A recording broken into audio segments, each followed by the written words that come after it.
On today's show, the Hawks have 14 games remaining. We dive into your mailbag questions, including some fallout from a brutal loss on Sunday, some March Madness stuff, and much more, and all that is coming up.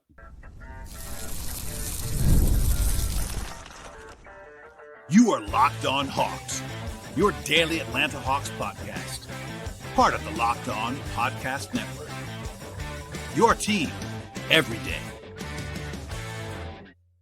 Hello, friends. Welcome to episode 1932 of the Locked On Hawks podcast. I am your host, Brad Rowland, coming to you on a Monday evening into Tuesday here in mid-March. And today's show is brought to you by the folks at Prizepicks. Download the Prizepicks app today and use promo code LOCKEDONNBA. $50 instantly when you play your first $5 lineup at Prizepicks. Prizepicks, run your game. I also want to encourage you at the top of the podcast, as I always do, to make us your first listen. Each and every day here at Locked On Hawks, check us out and subscribe to the podcast anywhere you find your podcast. That includes Apple, that includes Spotify. We're also on YouTube, so please like this video as you are watching it, and do me a favor and subscribe and tell your friends about the podcast across the board. And today's show will be mostly driven by you, the listener and viewer of this podcast. Some mailbag questions on today's show in between games. If you missed it, and I know a lot of you did because it's a loss, and most people don't always listen after every loss for the Hawks, but I recommend listening or at least downloading the show from Sunday evening. I broke down what was certainly not a great performance from the Hawks in a loss to the Brooklyn Nets on Sunday. That's still in the feed right now, plus everything from last week and much more moving forward. It is NCAA Tournament week as well, so a lot to get to on the podcast, and the Hawks also play a game on Tuesday, so we'll end the show with a brief look ahead at that matchup against Charlotte on the road. But without any further delay here, we'll just dive right in to your questions, and that'll be the lion's share of today's podcast. Question 1 comes from Van, who says, what is a reasonable projection as far as record for the Hawks the rest of the season, and do they have to exceed that record to keep the 7 seed? So there are multiple ways to attack this question, I would say, and I'll kind of do a little bit of all of those little boxes that you can check to do this answer. First, I would say you can look at the available projection systems that are out there as a reasonable baseline for what you can expect. They're not perfect. I'm not saying that you have to agree. I often wouldn't agree with every one of these that's out there, and it's because they sometimes miss context and injuries and team situations, etc. But they can get you in the ballpark of reasonable, basically is what I would say.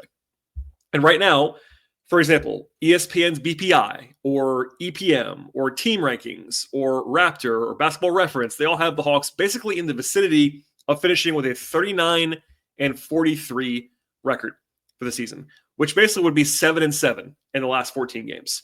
That is pretty close to where the team's overall baseline has been this year as a 500-ish basketball team.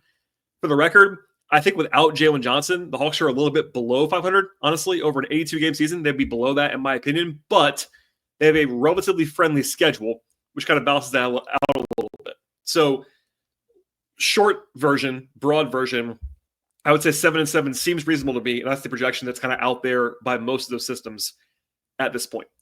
Another way to do this would be kind of to go game by game and assess the reasonable probability of winning each and every game. Now, I try to do this sometimes as context for the show, and not everyone loves that. They don't want to hear about underdogs and favorites. Look, I get it. I use that as a projection rather than anything having to do with the betting angle on a game. It's all right, if the Hawks are a 10-point favorite in the game, that's a proxy for saying the Hawks are big favorites to win. They're the better team on that night, coming into the night, etc.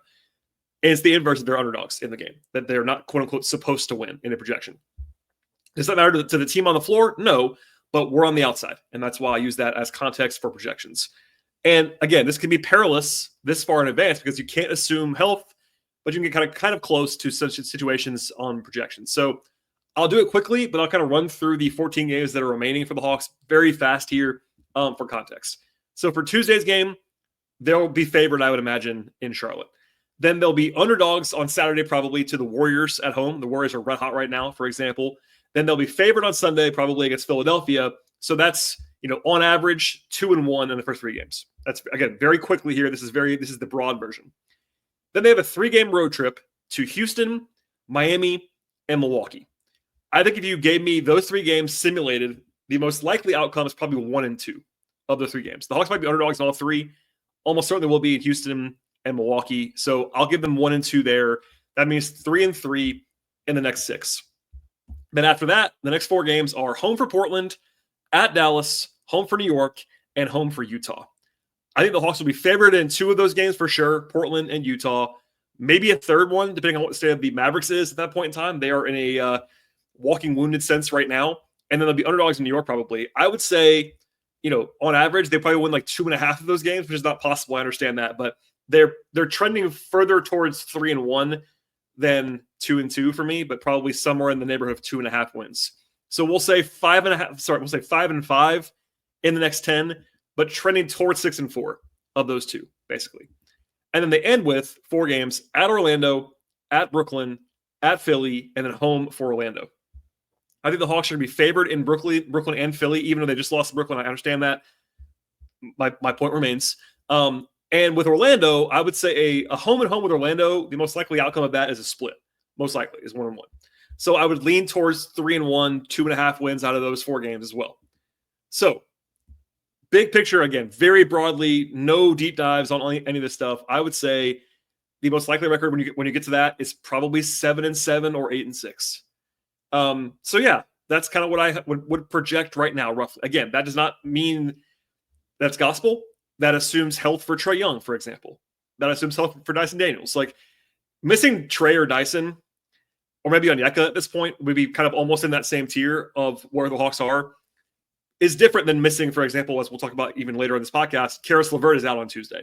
That's a real loss, but it's not like playing without Trae or Dyson. It's a little bit different. So if you assume reasonable health, I would go, 7-7, 8-6, which means 39, 40 wins at the end of this.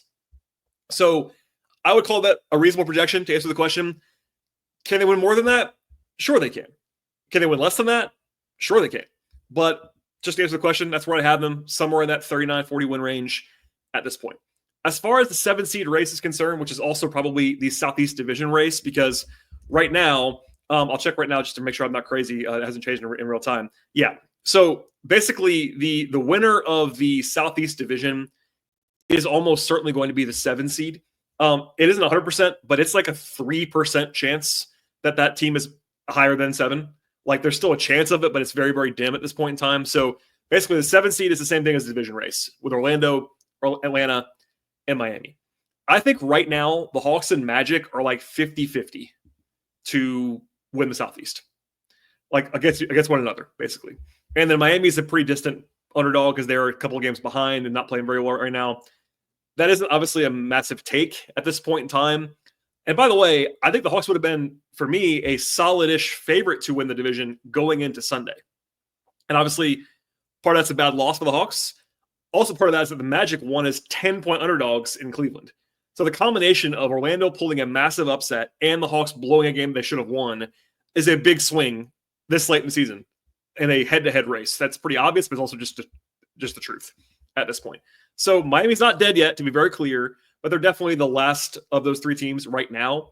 I would say, broadly speaking, to answer the question about the 7 seed / division race, I would give the Hawks like a 45% chance to win the division right now.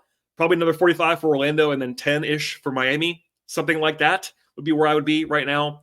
Maybe it's 40, 40, 20, however you want to say that. The Hawks have a pretty good chance, but obviously a smaller chance than they would have had yesterday. Not because of only them, but partly because of them as well. All right, hopefully that answers the question in full. And again, 14 games remaining. We'll cover them all on this podcast, but we are in the stretch run for sure at this point in the season.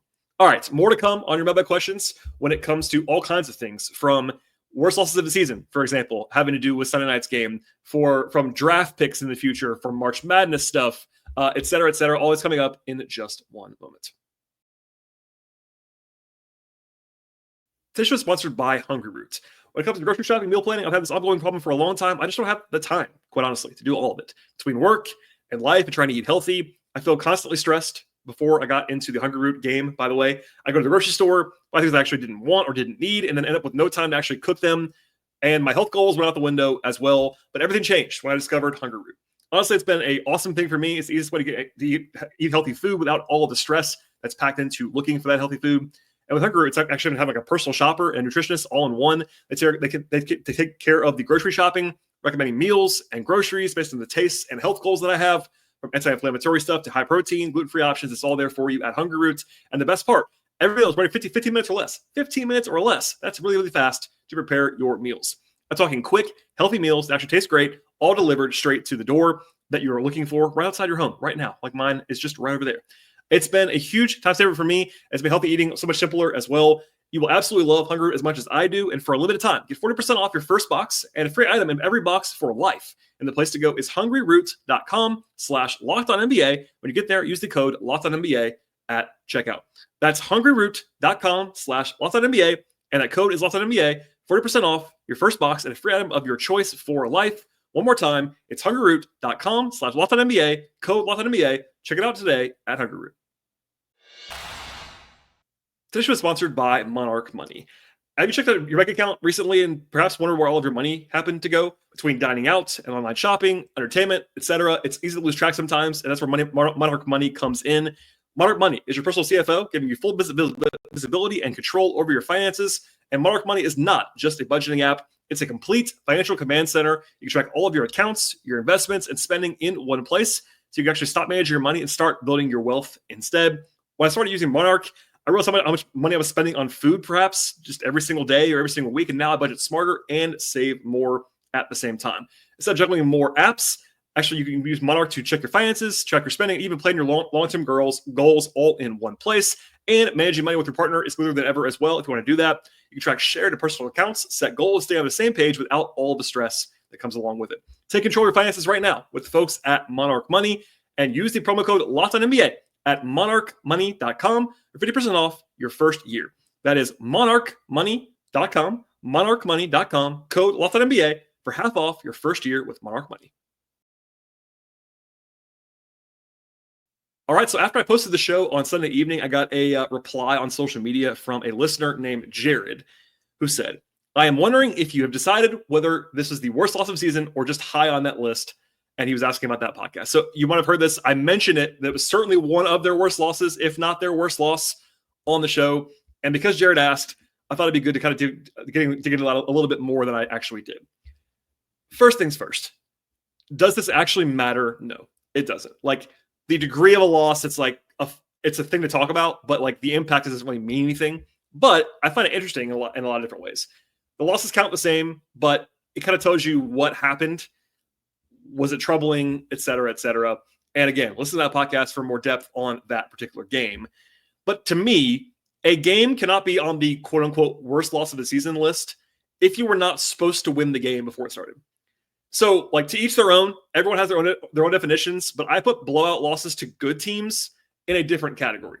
So, for example, the Hawks got smoked by Denver this year. They played badly in that game, but they were supposed to lose it anyway coming into the night. Like, obviously, they could have won. That's a little bit different. They lost to Boston by 100 points at one point in time as well. They were a disaster in LA against the Clippers and the Lakers on a back-to-back. All those losses were not fun, but those are different to me than losing when you're supposed to win. And that's my dividing line to some degree. Again, this is all nuanced, but losing by 30 to the Nuggets is kind of the same as losing by 12 to the Nuggets. Like, does it matter? Kind of, I guess, for point differential and like team quality, but there you go. With all that said, I picked 5 games that I believe are the top 5 that like were candidates for worst loss of the season.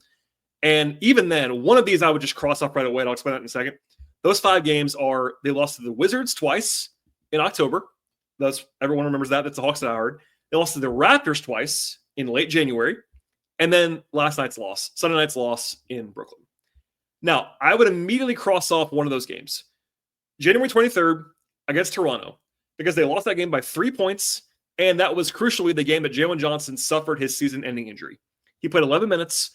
Number one, I think they probably win the game if he keeps playing in it. And number two, that's a traumatic event. It was a bad loss, yes, but nothing that was like totally dire, in my opinion. So that one's off the list. Now, this takes some nuance and some perspective, some distance, I would say. But the Wizards games were bad. And by the way, in the moment, I did say that on the podcast. But if you were not an NBA sicko, how do I explain this? Games in March against lottery teams are different than games in October against lottery teams. In October, everyone's still got some belief. And I don't mean that in a negative way. Like, obviously, pros are pros. I always say this, but if you don't know this, players and coaches don't really tank, especially players. Players are playing hard. There are teams that are pretty openly tanking right now. Utah comes to mind, for example. But they're doing it by just not playing guys. When guys are in the game, they're going to play and play hard. But in October, everyone's still like, all right, we got this. We're having fun, et cetera, et cetera. So the Wizards' losses were bad, but they're not as bad as they would be if they happened now, for example. Now, they lost at home to the Wizards. That should never happen, to be very clear. That's high on the list. But in that game, Washington hit 21 threes. They were scalding hot. The Hawks also didn't have a Kongwu, and they got killed on the bench unit with a combination of David Roddy and Larry Nance Jr. So not really the same team as they're having now, let's just say. Bad loss, yes, but October, narrow, etc. The road loss to the Wizards was even worse. That was their second loss to the Wizards, so you figured the first time, it's like, all right, we'll wake up now and win the second time. No, they played worse the second time. That was really bad. But some context, it's necessary. No Dyson in that game. Pretty big loss. Also, David Roddy played 32 minutes that night for the Hawks and started. So a little bit of context there. Still a bad loss, to be sure. Washington is awful, but that was their best version of Washington, and they're different now than they would have. Sorry, they would be different now than they were in October. I think the second Toronto game is an underrated contender that no one really talks about a lot, but that was a disastrous performance and a really, really, really bad loss. So here's just a sentence that's true. The Hawks lost to the Raptors by 23 points at home. And it wasn't in October. It was in January, where middle of the season, ramped up, they got destroyed by the Raptors at home in January. And yes, that was 2 days later after the Jalen injury. Maybe they were reeling from that. I wouldn't blame them to some degree. They were still without Ricochet as well. So they're without Ricochet and Jalen. That's a small disclaimer. But the Hawks still had Trey. They had Dyson. They had a Kongwu. They had Bogey. They had Capella. They had Nance. They had Veet. Like, they had a real team on the court. And they got absolutely smoked at home by a bad Raptors team. Very bad performance. For the record, if you don't remember this game, Trey was awful that night. Awful by his standards. And then Bogey and Nance shot 4 of 22 combined in that game. I wouldn't find my notes. They're kind of funny from that game. But anyway, needless to say, awful loss, and I think underrated in the discussion. So for me, it's that game against the Raptors and last night's game against Brooklyn that are the number 1 and 2 in some order. And it's kind of philosophical. Like, for me, the Nets game was more maddening because that version of Brooklyn from last night is like barely an NBA team talent-wise. They're fringy, to be sure. And the Hawks were up by 8 points with 15 minutes to go. And they could have and should have won the game.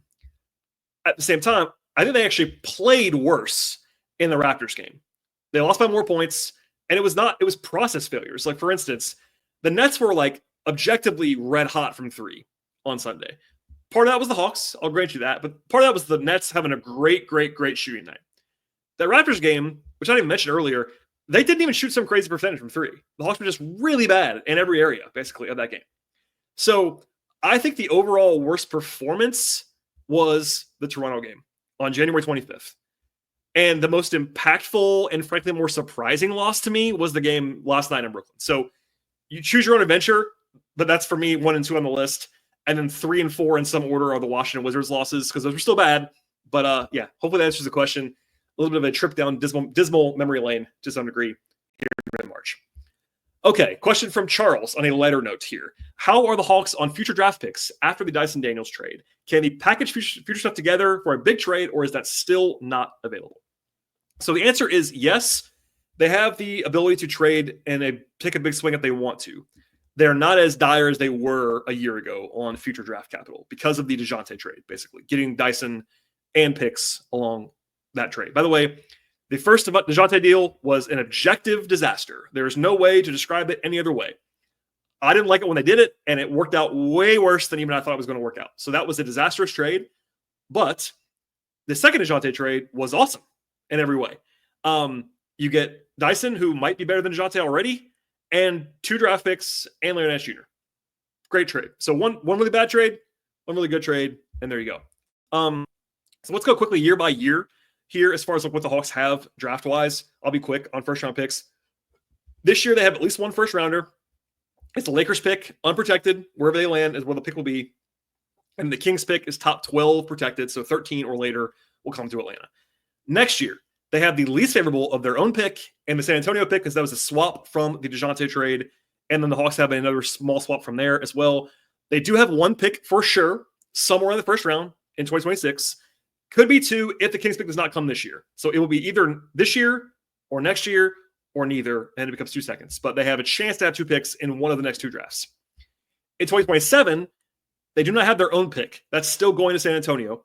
But they do have the least favorable of New Orleans and Milwaukee from the Dyson trade. So they have a pick in 27 as well. In 28, they have their own pick. And after that, they have their own, actually with some swap potential in 28. After that, they have their own pick in 29, in 30, and in 31. So they have at least one first-round pick in every draft from now until they are not allowed to trade picks anymore, which is 2031 right now. But they don't have full control over their pick until 2028. So the next 3 years, they don't have their pick this year at all. Next year, it's swaps, and they don't have their pick the year after that. That's the price of a DeJounte trade, basically, is that if the Hawks wanted to, and by the way, they're not going to do this, but if they wanted to go like hard rebuild, they couldn't really do it in a traditional way because they don't have their own pick. That's been the case for the last year, but that's just a note. But if they wanted to, just answer the question, if they want to make a bigger swing, they can't trade an unprotected pick for a while because of the lack of control, but they could trade either picks at the draft this year. They have maybe 2 of them, plus future picks. Plus they have young guys to trade. I think it goes without saying, but like they're not going to trade Jalen or Dyson or Zach. But, Bufkin, Mogay, Barlow, Krejci, all those guys are would be available in the trade if necessary, plus future capital, et cetera, et cetera.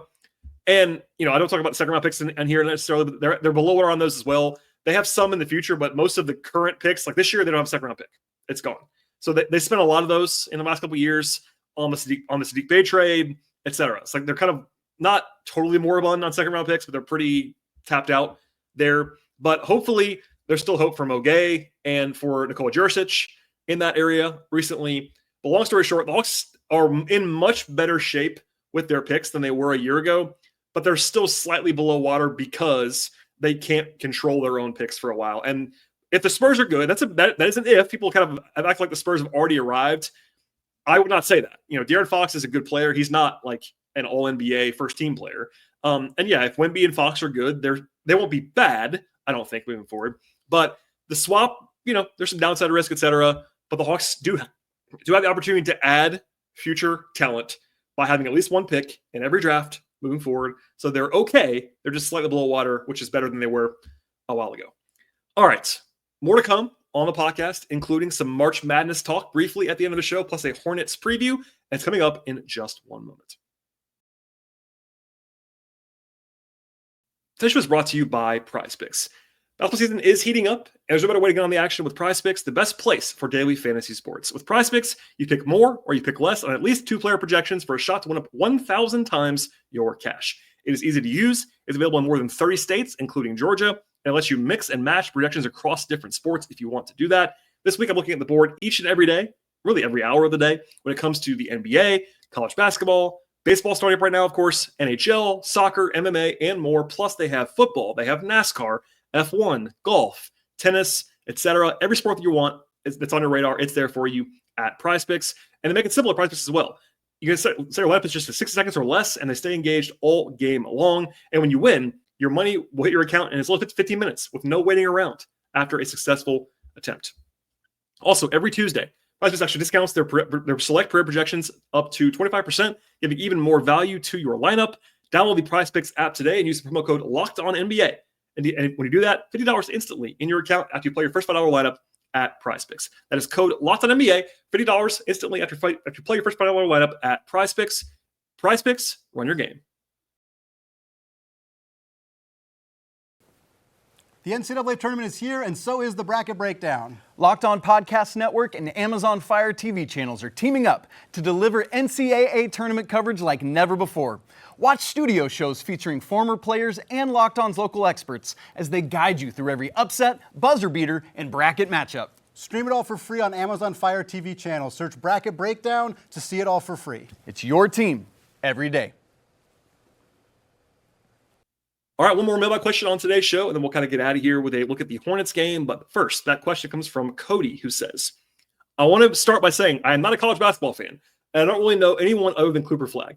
Hey, Cody, you're not alone on that, I promise you. And the question is, who are some players that could be in the Hawks draft range that are playing in the NCAA tournament. So first off, I am hoping to have a draft-based guest later on this week. Until shows are recorded, I don't announce them because things happen, technical difficulties happen, schedule stuff. So that's the hope, to kind of give you something to bridge toward the tournament. I have to travel a little bit this weekend. The Hawks are off, by the way, from Tuesday until Saturday between games. So I'm trying to have a draft-based guest to fill that gap a little bit and look ahead to the tournament. But in the meantime, no big deep dive here, but I want to give some names out there if that show doesn't happen, or if something like that, regardless, just some names to keep an eye on. That's the question. Here we are. This is not going to be my scouting reports. I'll have plenty of that later. If you're a new listener to the show, as soon as the Hawks are eliminated from the playoffs, we go horror on the draft. And I've always done that, dating back to the start of the show in 2016, but especially during the rebuild. Heavy draft show. I love the draft. I've covered the draft for years and years and years for national outlets. It's a passion project of mine. I am not like the best expert in the world at the draft, but I do have a passion for it. So we'll do a lot of draft stuff in the future, I promise you. But for the record, there are some guys that I'm not going to list here because either they are not going to be available for the Hawks or they're not in the tournament. Because the question was about the tournament. So, for example, Cooper Flagg, not going to be available for the Hawks. The Rutgers guys, Dylan Harper and Ace Bailey, not in the tournament and won't be available for the Hawks because they're going to go in the top 5 or 6 at the absolute worst. Colin Murray Boyles, a personal favorite of mine, South Carolina, is not in the tournament because they were not very good this year, et cetera, et cetera. So that's, if you're wondering why a player isn't there, it's because probably they're either not considered to be first-round picks, or they're not playing in the tournament, or they're too good for the Hawks. That one of the 3 things basically is going to happen. And by the way, the range right now that I'm thinking about for the Hawks is basically 13 to like 25. 13 could be the Kings pick, and the Lakers pick is probably going to be somewhere in the low to mid 20s. So 13 to 25, basically, if they have both picks. If the Kings pick does not come, the pick's probably going to be around 20, and some of these guys will not even be in the range anymore. I'm trying to give you the whole wide net right now on this answer. All right, here are some names. Duke has Con Kneppel and Kamen Malawak. Both guys could be gone before 13, but it's at least possible that one of them is not. So there's that. Michigan State, Jason Richardson, son of Jason Richardson, former NBA player, has been really good down the stretch this year. Good player, potential top 20 pick. Derek Queen of Maryland, big man, having a great year for Maryland as a one-and-done prospect at center. UConn has Liam McNeely, another guy who could be gone, but maybe not. They also have Alex Caravan, probably a later 20s pick, but someone who could go in the first round. Asa Newell from Georgia, a local product, obviously. Jeremiah Fears from Oklahoma. Danny Wolf from Michigan. LeBaron Philon from Alabama. Neek Clifford from Colorado State. Miles Byrd from San Diego State. And by the way, that's going to be they're in the Dayton First Four version, so he may only have one game, but we'll see earlier this week. Miles Byrd. Igor Demon from BYU is an interesting player. Carter Bryant from Arizona. Flory Badunga from Kansas. Darian Williams from Texas Tech. Bennett Sturts from Drake. Anthony Robinson from Missouri. Maybe Boogie Flan from Arkansas, perhaps. Janai Broom and Tahad Pettiford from Auburn. That might be the whole list right now. Again, there's probably more guys who could maybe, if they have a great tournament, sneak into that top 25-ish mix. But hopefully that's a good, broad projection. That's probably like 20 guys, at least 25 guys that I listed there. And in some way, they will probably go between, 8 and 30. Plus, again, don't forget international players and guys who are not in the tournament. So it'll fill out, but as far as guys to watch, that list is probably a good place to start if you were just getting into these prospects right now. And by the way, all those guys are not guys that I would necessarily personally take in the first round, but they're kind of at least mocked in that range by some people, for example. And the Kings pick is not even guaranteed. For instance, Queen, Richardson, Kneppel, McNeely, all those guys off the list probably without the Kings pick being available to you. So keep that in mind. We'll see how it goes, but there's plenty of guys to watch. And of course, the Hawks are without a second-round pick right now, as I said earlier, but it's not too difficult to get a second-round pick. If there's a guy you love, the Hawks, we've not seen that with the Hawks. They went out and got Mo Gay with a pick they didn't have. Like they went out and got that pick. Same thing this year. They made some machinations around second round. So not a limited list, but that's kind of the first attempt at a broad one for now. All right, before we get out of here, the Hawks do play on Tuesday against the Charlotte Hornets. If you've forgotten this already, the Hawks and Hornets played only a few days ago. The Hawks won. They kind of held serve in that game at home, winning by 13 points in Atlanta on Wednesday. But every game is different, and this one's actually in Charlotte, so a little bit harder. The Hawks right now at FanDuel, our friends over there, are 6.5-point favorites in the game, which is essentially the same number as the game was in Brooklyn. So clearly, does not guarantee you anything. But the Hawks are the better team. The Hawks should be motivated, you would imagine, after a loss on Sunday. And if the Hawks play well, they will win, probably. If the Hawks don't play well, which they did not play well on Sunday, you could obviously lose. We saw that. Injury-wise, no Karis LeVert again. That's a little bit concerning to me with the knee soreness. We'll see if he returns. Perhaps the Hawks should be a little bit cautious with him because they do have 3 full days off after this. So if there's any kind of doubt about this at all, I don't hate giving him another day, but that's obviously they were worse without him. No question about that. And then Capella, once he didn't play in Brooklyn, I was very confident he was not going to come back on Tuesday because they're on a road trip. He's not with them for family reasons. And again, I don't know anything beyond that. And by the way, as a general rule in the NBA, personal reasons and family reasons are not going to get talked about by the team. They'll just list that, and they're not going to tell you why. And you can debate that on your own, but that's a league. That's not just a Hawks thing. That's a league-wide thing. And hopefully Clint's okay and family's okay. If I learn something that's reportable, I will share it. In the meantime, I just don't know. But we'll see. The next time we see Clint might be Saturday when they come back at home. We'll see. On the Hornets side, LaMelo Ball is probable. Trey Mann, Brandon Miller, Josh Okogie, Grant Williams all remain out. And by the way, of course, Trae Young is probable, as he is every game, basically. But there's that. Orlando, by the way, does not play again until Wednesday. So we will know on Tuesday night. If the Hawks win, they'll have a 1-game lead on Orlando. If the Hawks lose, they'll be tied with Orlando. We will see. So long story short, again, if the Hawks play well, I think they'll probably win the game. But it's one that they probably need to get. Because as I said briefly earlier, Saturday, it's not like you can't win it. But the Warriors have been awesome in recent days. Like, actually awesome. Post-Butler trade. And they're coming to Atlanta on Saturday. In fact, I believe as of this recording on Monday night, they're playing later tonight, so this might change. They've won 7 in a row, and I want to say it's like 13 of the last 14. Like, they're just like scalding. So even more reason why you want to get this win on Tuesday night. And yes, the Hawks do have Philadelphia on Sunday, but in the meantime, one to circle and hopefully hold serve for if you are the Hawks on Tuesday. And if you made it this far, thank you for listening to the podcast. But also, we will be back in about 24-ish hours to talk about that game in detail, as we always do on the show. Please subscribe to the podcast on Apple, on Spotify, also on YouTube. Please like the video as you're watching it, comment, share it, etc., etc. Do whatever you can to support the show. And I really appreciate all the support always from the listeners and viewers of this podcast. Follow the show on Twitter/X at Locked On Hawks. I am there at BT Rowland. I'm also on Blue Sky at BT Rowland. You can follow my non-podcast work at patreon.com/BT Rowland. All right, everybody, enjoy the rest of your Monday evening into Tuesday, and we'll see you all after the game on Tuesday night.